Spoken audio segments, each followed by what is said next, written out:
काला जादू।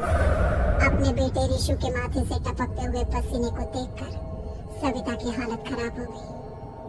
ऐसा आज पहली बार नहीं हुआ जब ऋषु नींद से घबराकर जागा है। हाय मेरा बच्चा, न जाने किसकी नजर लग गई है तुझे। जब से मेरे बच्चे ने 10वीं के एग्जाम में स्कूल टॉप किया है, तब से रोज बुरे बुरे सपने आने लगे हैं। हाँ माँ, मैंने आज फिर से एक काले साए को देखा। वो यही मेरी आंखों के सामने खड़ा था। माँ, मुझे बचा लो माँ। वो मुझसे कह रहा था कि मुझसे बदला लेगा। माँ कहीं ये प्रशांत। चुप कर, कैसी बात कर रहा है? दोबारा उसका नाम मत लेना। तुझे पता है ना, उस प्रशांत ने आत्महत्या कर ली, तो बार बार उसका नाम मत लिया कर। मम्मी, क्या सच में प्रशांत ने आत्महत्या की थी? चुप कर, बहुत सवाल पूछता है आजकल। और फिर रात के बाद सविता के पूरे घर में एक अजीब सा काला धुआं छाने लगा। गहरी नींद में सोई सविता की जैसे ही आंख खुली, उसका दम घुटने लगा। वो दौड़कर ऋषु के रूम की तरफ गई, जहाँ उसके दरवाजे पर घूमती एक काली परछाई देख वो बुरी तरह से घबरा गई।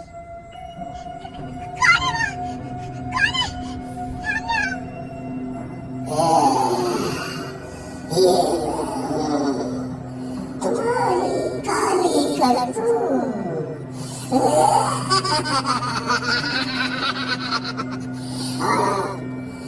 मैं तुम्हारे बेटे को ले जाने आया हूँ। नहीं, मेरे बच्चे को छोड़ दो प्लीज। मेरे ऋषु को कुछ मत करना। वो परछाई ऋषु के कमरे में घुस जाती है। सविता भी उसके पीछे पीछे दौड़ कर जाती है और देखती है कि अब वो साया साफ नजर आ रहा था। वो सर से पैर तक खून में सना हुआ था और उसके शरीर के सारे अंग कटे फटे। क्या चाहिए तुम्हें? तुम जो बोलोगे मैं करूंगी, लेकिन मेरे ऋषु को छोड़ दो। उस परछाई ने ऋषु को गर्दन से पकड़कर दीवार के सहारे हवा में उछाल दिया। ऋषु जोर जोर से चिल्लाने लगा। माँ बचाओ मुझे, बचा लो माँ, ये मुझे मार डालेगा। माँ मुझे बचा लो माँ। नहीं, ऐसा मत करो। मुझे मार दो, लेकिन मेरे बच्चे को छोड़ दो। मैं तुम्हारे आगे हाथ जोड़ती हूँ। वो परछाई ऋषु को जमीन पर गिरा देती है और अचानक वहाँ से गायब हो जाती है। ऋषु, मेरा बच्चा, तू ठीक तो है ना? कुछ बोल बेटा, क्या हुआ है तुझे? मैं ठीक हूँ माँ। क्या हुआ था यहाँ पर?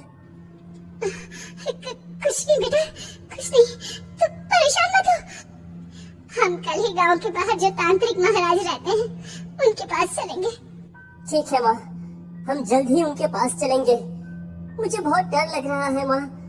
ये बार बार मुझे डरावने सपने आना, ये सब हमारे साथ क्यों हो रहा है माँ?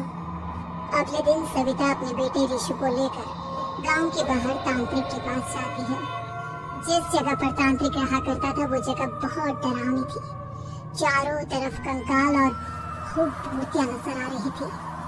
गांव से दूर वीरानी में उस जगह पर जोर से आंधी चल रही थी। ऋषु ने डर कर अपनी माँ का हाथ पकड़ लिया। माँ मुझे बहुत डर लग रहा है। ये कैसी जगह है? देख बेटा, हमारे साथ जो कुछ भी हो रहा है, उसका इलाज सिर्फ और सिर्फ ये तांत्रिक महाराज ही बता सकते हैं। अब यही है जो हमें प्रॉब्लम से बाहर निकाल सकते हैं। जैसे ही सविता और ऋषु तांत्रिक की झोपड़ी के अंदर पहुंचे, वहाँ का नजारा देखकर उनकी आंखें फटी की फटी रह गई।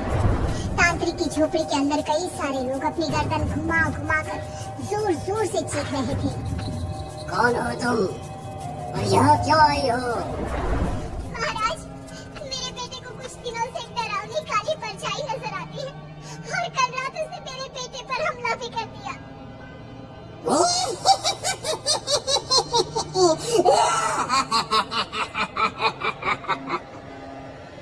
मम्मी हमें यहाँ से चलना चाहिए।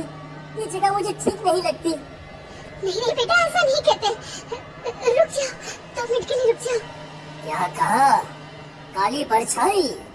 तुम्हारे बेटे पर किसी काली परछाई ने हमला किया? हाँ महाराज, वो कह रही थी कि वो मेरे बेटे को कुछ कर देगी। कोई उपाय बताइए महाराज, मेरे बेटे के साथ कुछ गलत नहीं होना चाहिए। तुमने किसी दूसरे के साथ गलत किया है। तो तुम्हारे साथ भी गलत होकर ही रहेगा। तुमने किसी की जान ली है, किसी को मार डाला है तुमने। नहीं महाराज, मैंने ऐसा कुछ नहीं किया।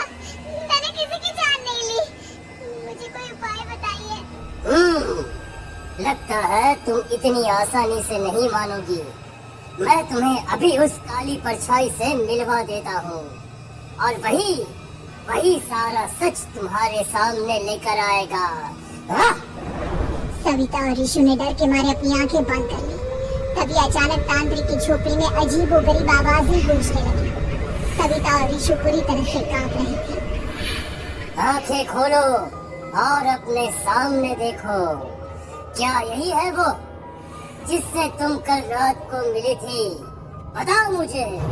हाँ, इसने कल रात मेरे बेटे के ऊपर हमला किया था। ये उसी लड़के की भटकती हुई आत्मा है जिसे कुछ दिन पहले तुमने मार डाला था।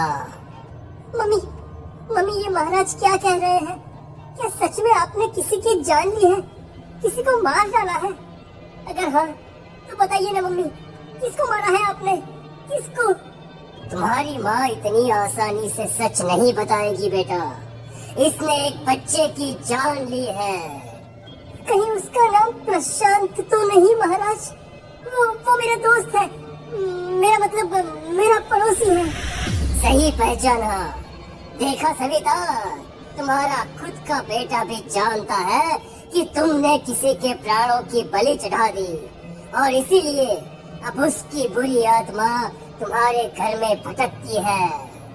मुझे माफ कर दीजिए महाराज, मुझसे बहुत बड़ी गलती हो गई। प्रशांत हमारे पड़ोसी का बेटा था।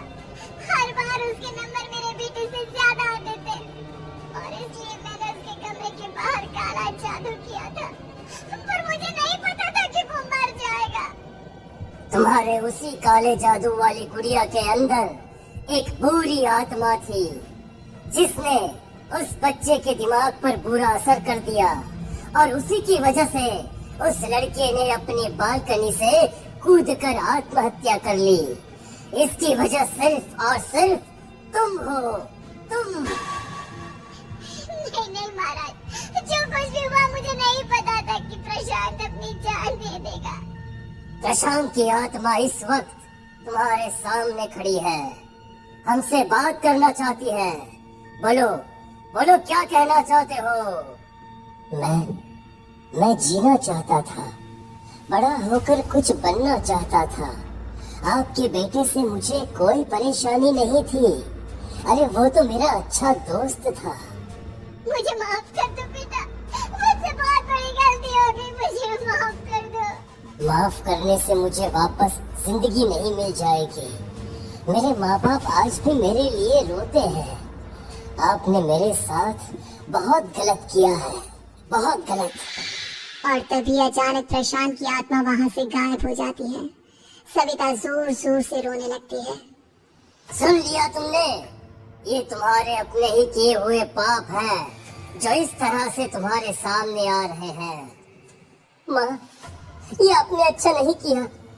सिर्फ 10th बोर्ड के एग्जाम में मैं टॉप कर पाऊँ इसलिए आपने मेरे दोस्त के ऊपर काला जादू कर दिया। नहीं मम्मी नहीं, अब हम कभी खुश नहीं रह पाएंगे, कभी नहीं। मेरे दोस्त की आत्मा को कभी शांति नहीं मिलेगी मम्मी, कभी नहीं। लेकिन मैंने जो कुछ भी किया सिर्फ तुम्हारे लिए किया। वो लड़का हमेशा फर्स्ट पोजीशन पर आ जाता था और इस वजह से हमेशा तुम्हारे मार्क्स कम पड़ते थे। मैंने तो सिर्फ उस पर एक छोटा सा काला जादू किया था बेटा। मुझे क्या पता था कि उसका ये नतीजा निकलेगा। जिस गुड़िया को तुमने उस लड़के के कमरे के दरवाजे पर लगाया था, दरअसल उसके अंदर एक बुरी आत्मा का प्रवेश हो गया था, जैसा कि अक्सर काला जादू करते समय हो जाता है। मुझे अपनी गलती का एहसास हो गया है। मैं प्रायश्चित करना चाहती हूँ। आप बताइए मैं क्या करूँ? प्रशांत के घर जाकर उस काली गुड़िया को वहाँ से निकालकर यहाँ लेकर आओ। मैं उसे आग में जलाकर राख कर दूंगा और उसके बाद प्रशांत की आत्मा को हमेशा के लिए मुक्ति मिल जाएगी। अगली रात सविता चुपचाप अपने पड़ोसी प्रशांत के घर जाती है। प्रशांत के माँ बाप प्रशांत की मौत के बाद उस घर को छोड़कर हमेशा के लिए वहां से चले गए थे। जैसे ही सविता उस घर के अंदर कदम रखती है, उसका सामना अजीबोगरीब हैवानियत से भरी आवाजों से होने लगता है।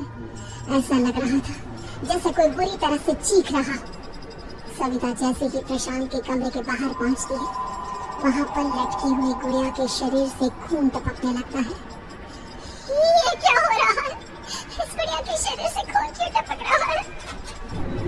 सविता हिम्मत करते हुए उस गुड़िया को वहां से उतारने की कोशिश करती है, लेकिन तभी अचानक से बहुत भयानक दिखने वाली औरत उसकी आंखों के सामने आकर खड़ी हो जाती है। मैं यहाँ से कहीं नहीं जाऊंगी, और अगर तूने मुझे यहाँ से हटाने की कोशिश की तो मार डालूंगी मैं तुझे। नहीं, मुझे तुम्हें यहाँ से ले जाना ही होगा, नहीं तो मेरा बेटा, उसकी जान को खतरा है। मैं तुम्हें नहीं छोड़ सकती। अगर तुम्हारे अंदर हिम्मत है तो मुझे इस घर से बाहर ले जाकर दिखाओ। और ऐसा कहकर वो औरत सविता के ऊपर हमला कर देती है और उसे हवा में उछाल कर जमीन पर पटकती है। लेकिन तभी अचानक मौका देखकर सविता अपने हाथ में ली हुई सुई उसके हाथ में चुभो देती है। हाथ में सुई लगते ही वो औरत जमीन पर तड़पने लगती है। ये क्या किया तूने? ये क्या कर दिया? तुझे ऐसा नहीं करना चाहिए था। तांत्रिक ने मुझे कहा था कि तुझसे जीतने का सिर्फ यही एक तरीका है जिससे मैं अपने पापों का प्रायश्चित कर सकती हूँ और अपने बेटे की जान बचा सकती हूँ। और इसके बाद वो डरावनी दिखने वाली औरत एक छोटी सी जादुई गुड़िया में तब्दील हो गई और सविता ने उसे ले जाकर तांत्रिक को दे दिया। तांत्रिक ने जादुई गुड़िया को आग के हवाले कर दिया।